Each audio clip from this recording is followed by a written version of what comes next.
रवि और उसके दोस्त नील, श्वेता और मनीष ने एक अजीबोगरीब और डरावने अनुभव के लिए एक दूरदराज के गांव में स्थित एक पुरानी हवेली में रात बिताने का फैसला किया।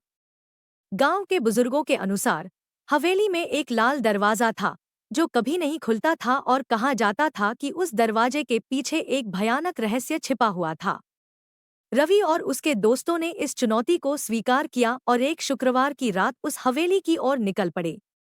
हवेली के पास पहुंचते ही उन्हें एक अजीब सी ठंडक महसूस हुई। हवेली बहुत पुरानी और जर्जर हालत में थी। चारों ओर उगी हुई झाड़ियां और टूटी-फूटी दीवारें देखकर ही उनकी रूह कांप गई। हवेली के अंदर घुसते ही एक अजीब सी सड़न की गंध ने उनका स्वागत किया। उन्होंने अपने बैग नीचे रखे और पूरे घर का मुआयना करना शुरू किया। अचानक उन्हें एक कमरे में लाल रंग का दरवाजा दिखाई दिया। दरवाजे के चारों ओर विचित्र आकृतियां और लिखावटें थीं, मानो किसी ने उसे बंद रखने के लिए जादू टोना किया हो। रात गहरी हो चुकी थी और उन्होंने उस कमरे के बाहर ही कैंपिंग करने का फैसला किया। धीरे धीरे सभी को नींद आने लगी, लेकिन रवि को नींद नहीं आ रही थी। उसके मन में बार बार वही लाल दरवाजा घूम रहा था। अचानक उसे दरवाजे के पीछे से किसी के चीखने की आवाज सुनाई दी। उसने सोचा कि यह उसका भ्रम हो सकता है, लेकिन जब उसने अपने दोस्तों को उठाया तो उन्होंने भी वही आवाज सुनी।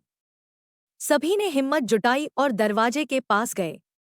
मनीष ने दरवाजे को धक्का दिया, लेकिन वह नहीं खुला।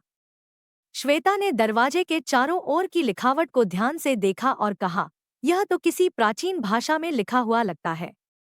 हमें इसे समझने के लिए किसी विशेषज्ञ की जरूरत है। तभी अचानक दरवाजा खुद ब खुद खुल गया और उसके पीछे का दृश्य देखकर सभी के होश उड़ गए। दरवाजे के पीछे एक विशाल कमरा था, जिसमें चारों ओर पुराने और जर्जर फर्नीचर बिखरे पड़े थे। कमरे के बीचों बीच एक बड़ा सा ताबूत रखा था और ताबूत के पास ही एक पुरानी तस्वीर थी। तस्वीर में एक महिला और एक बच्चा थे, जिनके चेहरे पर भयानक डरावनी मुस्कान थी। रवि ने ताबूत को खोलने की कोशिश की, लेकिन श्वेता ने उसे रोका। रुको, हमें नहीं पता इसके अंदर क्या है। लेकिन रवि नहीं माना और उसने ताबूत का ढक्कन खोल दिया। ताबूत के अंदर एक महिला की मम्मी थी, जिसकी आंखें खुली हुई थी और वह सीधा रवि की तरफ देख रही थी। अचानक मम्मी में हरकत हुई और रवि के हाथों पर जोर से पकड़ लिया। सभी दोस्तों के रोंगटे खड़े हो गए और वे चीखते हुए पीछे हट गए। मम्मी ने धीरे धीरे अपना मुंह खोला और एक भयानक आवाज में कहा, तुमने मुझे जगाया है, अब तुम्हें मेरी कहानी सुननी होगी। महिला ने बताया कि वह इस हवेली की मालकिन थी और उसका नाम अंजलि था। कई साल पहले उसके पति ने जादूटोने की मदद से उसे मार डाला और उसकी आत्मा को इस ताबूत में बंद कर दिया। उसका बच्चा भी उसी रात गायब हो गया और उसका कोई पता नहीं चला। उसकी आत्मा तभी मुक्त हो सकती है जब उसका बदला पूरा हो जाए और उसके बच्चे की आत्मा को शांति मिले। रवि और उसके दोस्तों ने अंजलि की आत्मा की मदद करने का निर्णय लिया।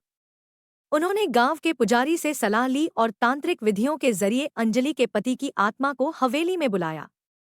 एक भयानक संघर्ष के बाद उन्होंने तांत्रिक मंत्रों से अंजलि के पति की आत्मा को नष्ट कर दिया और अंजलि की आत्मा को मुक्त कर दिया। अंजलि की आत्मा ने उन्हें धन्यवाद दिया और धीरे धीरे हवेली के अंदर सब कुछ सामान्य हो गया।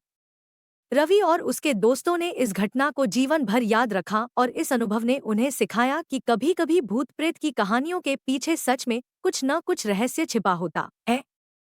लाल दरवाजे का रहस्य सुलझ चुका था, लेकिन उन चारों की जिंदगी में यह एक डरावनी याद बनकर रह गई।